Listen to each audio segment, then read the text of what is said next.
প্রথমবার ভারতে এলো বিশ্বের সব থেকে বড় বিমান অ্যান্টনভ AN-225। গত কয়েক বছর আগে হায়দ্রাবাদের রাজীব গান্ধী আন্তর্জাতিক বিমানবন্দরে অবতরণ করে এই দানবাকৃতি বিমান। ইতিমধ্যে ভাইরাল হয়েছে বিমানের উড়ানের ভিডিও। জেনে অবাক হবেন এই দানবাকৃতি বিমানের কিছু বৈশিষ্ট্য। বিমানটির ডানার দৈর্ঘ্য 88 মিটার, তার মানে 290 ফুট। এছাড়া এর প্রস্থ 84 মিটার, অর্থাৎ 275 ফুট। বিমানটি ওড়ানোর জন্য কমপক্ষে 6 জন ক্রু প্রয়োজন। 1988 সালের 21শে ডিসেম্বর বিমানটিকে প্রথম আকাশে ওড়ানো হয়।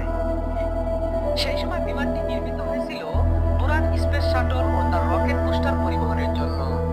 পরবর্তীতে অ্যান্টিনভ এয়ারলাইন্স এটি বিশেষ মালামাল পরিবহনের জন্য ব্যবহার করছে।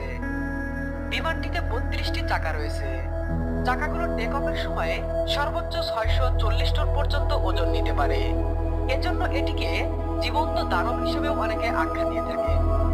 তবে বিমানটিতে এখন পর্যন্ত সর্বোচ্চ ওজন দেওয়া হয়েছে 190 টন প্রায়, যা একটি বিশ্ব রেকর্ড বটে। বিমানটি স্পেস শাটল পরিবহনের কাজেও ব্যবহৃত হয়েছে।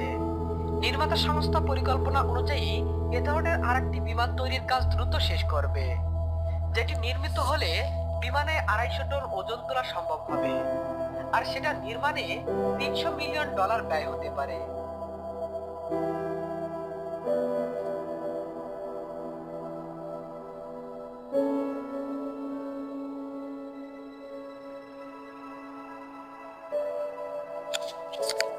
Thank you for watching. Please like and share,